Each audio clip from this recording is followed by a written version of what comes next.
नमस्कार दोस्तों। आज हम भारतीय न्याय संहिता यानी बीएनएस के एक बहुत ही जरूरी चैप्टर 3 जनरल एक्सेप्शंस का पूरा विश्लेषण करने वाले हैं। हम इसे इतनी आसान भाषा में और एग्जाम के पॉइंट ऑफ व्यू से समझेंगे कि कानून के स्टूडेंट से लेकर कॉम्पिटिटिव एग्जाम्स की तैयारी करने वाले हर किसी को इसका पूरा पूरा फायदा मिले। तो चलिए इस इम्पोर्टेंट चैप्टर की गहराइयों में उतरते हैं। अच्छा, इससे पहले कि हम सीधे सेक्शंस पर कूदें, जरा इस सवाल पर सोचिए। क्या किसी को पहुंचाया गया हर नुकसान, हर चोट एक क्राइम होती है? मान लीजिए एक सर्जन ऑपरेशन करते हुए मरीज को दर्द देता है, या कोई किसी को बचाने के लिए धक्का देता है और उसे चोट लग जाती है। तो क्या ये सब अपराध हैं? यही वो सवाल है जो हमें बीएनएस के चैप्टर 3 की आत्मा तक ले जाता है, जो ये बताता है कि हर हार्मफुल एक्ट असल में एक क्राइम नहीं होता। तो आज के इस विश्लेषण का हमारा रोड मैप कुछ ऐसा रहेगा। सबसे पहले हम समझेंगे कि ये एक्सेप्शंस होते क्या हैं। फिर हम बात करेंगे गुड फेथ में बिना सहमति के किए गए कामों की। इसके बाद गुड फेथ में किए गए कम्युनिकेशन को देखेंगे। फिर हम जानेंगे कि मजबूरी में किए गए कामों पर कानून क्या कहता है। और आखिर में एग्जाम के लिए सबसे ज़रूरी पॉइंट्स को समराइज करेंगे। तो हमारा पहला सेक्शन है अपराध के अपवादों का एक परिचय। यहाँ हम ये समझने की कोशिश करेंगे कि कानून की नज़र में कुछ काम जो दिखने में गलत लग सकते हैं, उन्हें अपराध क्यों नहीं माना जाता। देखिए, किसी भी काम को अपराध कहने के लिए दो चीज़ों का होना बेहद ज़रूरी है। पहला है एक्टस रियस, मतलब वो फिजिकल एक्ट, और दूसरा है मेंस रिया, मतलब उस काम को करने का गलत इरादा या गिल्टी माइंड। जब तक ये दोनों चीज़ें एक साथ न मिले तब तक कोई भी काम अपराध नहीं कहलाता। और चैप्टर 3 असल में उन्हीं सिचुएशंस के बारे में है जहां मेंस रिया यानी गलत इरादा मौजूद ही नहीं होता। इस चैप्टर की इम्पोर्टेंस हमें बीएनएस के सेक्शन 3(1) से ही पता चल जाती है। ये सेक्शन कहता है कि इस पूरी संहिता में दिए गए हर अपराध की परिभाषा, हर सजा और हर एग्जाम्पल को चैप्टर 3 में दिए गए जनरल एक्सेप्शंस के साथ ही पढ़ा और समझा जाएगा। मतलब ये चैप्टर 3 पूरे बीएनएस के ऊपर एक छाते की तरह काम करता है, जो हर सेक्शन पर लागू होता है, भले ही वहाँ इसका जिक्र हो या ना हो। चलिए अब अपने दूसरे सेक्शन पर चलते हैं। सद्भावपूर्वक यानी गुड फेथ में किए गए वो काम जो किसी की भलाई के लिए तो हैं, पर उनकी सहमति के बिना किए गए। लेकिन गुड फेथ का मतलब क्या है? बीएनएस का सेक्शन 211 बताता है कि गुड फेथ का मतलब सिर्फ अच्छी नीयत नहीं है।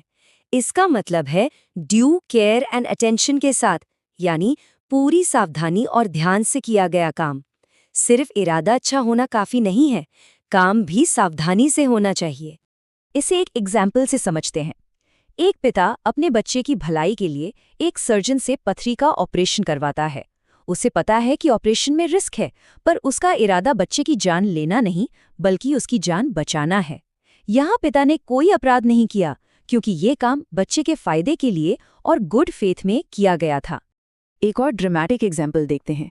जेड को एक बाघ उठाकर ले जा रहा है। ए जेड को बचाने के लिए बाघ पर गोली चलाता है। उसे पता है कि गोली जेड को भी लग सकती है, और गोली जेड को लग जाती है, जिससे उसकी मौत हो जाती है। फिर भी ए ने कोई अपराध नहीं किया, क्योंकि उसका इरादा जेड को बाघ से बचाना था, मारना नहीं। एक और सिचुएशन सोचिए। ए और एक बच्चा जेड एक जलते हुए घर में फंसे हैं। ए बच्चे को बचाने के लिए उसे छत से नीचे एक कंबल पर फेंक देता है, ये जानते हुए कि गिरने से बच्चे की मौत भी हो सकती है। बच्चे की मौत हो जाती है। यहाँ भी ए ने कोई अपराध नहीं किया, क्योंकि उसका इरादा बच्चे को आग से बचाना था, जो कि एक बड़ा खतरा था। तो इस एक्सेप्शन का फायदा लेने के लिए ये शर्तें पूरी होनी चाहिए। काम गुड फेथ में यानी पूरी सावधानी से किया गया हो, वो उस व्यक्ति के फायदे के लिए हो, उस व्यक्ति की सहमति लेना मुमकिन न हो, और मौत का कारण बनने का कोई इरादा न हो। हाँ, सिर्फ पैसों का फायदा बेनिफिट नहीं माना जाएगा। अब आते हैं सेक्शन 31 पर, जो गुड फेथ में किए गए कम्युनिकेशन यानी बातचीत से जुड़ा है। ये सेक्शन कहता है कि अगर कोई बात गुड फेथ में किसी व्यक्ति के फायदे के लिए कही गई है, तो वो अपराध नहीं है, भले ही उस बात से उस व्यक्ति को कोई नुकसान पहुंच जाए। ये सेक्शन खासकर डॉक्टर्स जैसे प्रोफेशनल्स को बचाता है। जैसे एक सर्जन गुड फेथ में अपने मरीज को बताता है कि उसकी राय में वो अब नहीं बच सकता। इस खबर के सदमे से मरीज की मौत हो जाती है। यहाँ सर्जन ने कोई अपराध नहीं किया, क्योंकि उसने ये जानकारी मरीज की भलाई के लिए दी थी, ताकि वो अपनी आगे की तैयारी कर सके। चलिए अब चैप्टर 3 के एक और जरूरी हिस्से पर चलते हैं, मजबूरी या दबाव में किए गए काम। सेक्शन 32 कहता है कि कोई भी काम अपराध नहीं है अगर किसी व्यक्ति को वो जान से मारने की धमकी देके करने पर मजबूर किया जाए। लेकिन यहाँ सबसे जरूरी शब्द है इंस्टेंट डेथ, यानी तत्काल मृत्यु का डर। इसका मतलब ये है कि धमकी ऐसी होनी चाहिए कि अगर काम नहीं किया तो उसे तुरंत मार दिया जाएगा। लेकिन रुकिए, इस बचाव की कुछ सीमाएं भी हैं। ये डिफेंस हत्या यानी मर्डर करने पर लागू नहीं होता। साथ ही देश के खिलाफ ऐसे अपराधों पर भी लागू नहीं होता जिनकी सजा मौत है। और हाँ, ये बचाव उस व्यक्ति को नहीं मिलेगा जो अपनी मर्जी से किसी ऐसे गैंग या हालात में शामिल हुआ हो जहां उसे बाद में धमकी दी गई। तो अब तक हमने सारे कॉन्सेप्ट्स को समझ लिया। अब आते हैं सबसे प्रैक्टिकल हिस्से पर। इन सभी एक्सेप्शंस को अपने एग्जाम्स में, खासकर प्रॉब्लम बेस्ड क्वेश्चंस में अप्लाई कैसे करना है। किसी भी प्रॉब्लम बेस्ड सवाल को सॉल्व करने के लिए ये 5 स्टेप्स फॉलो करें। सबसे पहले फैक्ट्स को बहुत ध्यान से पढ़ें, फिर पहचानें कि कौन सा अपराध बन सकता है। इसके बाद चैप्टर 3 से वो एक्सेप्शन ढूंढें जो उस सिचुएशन में फिट बैठता है। चौथा और सबसे ज़रूरी, चेक करें कि क्या उस एक्सेप्शन की सारी शर्तें पूरी हो रही हैं।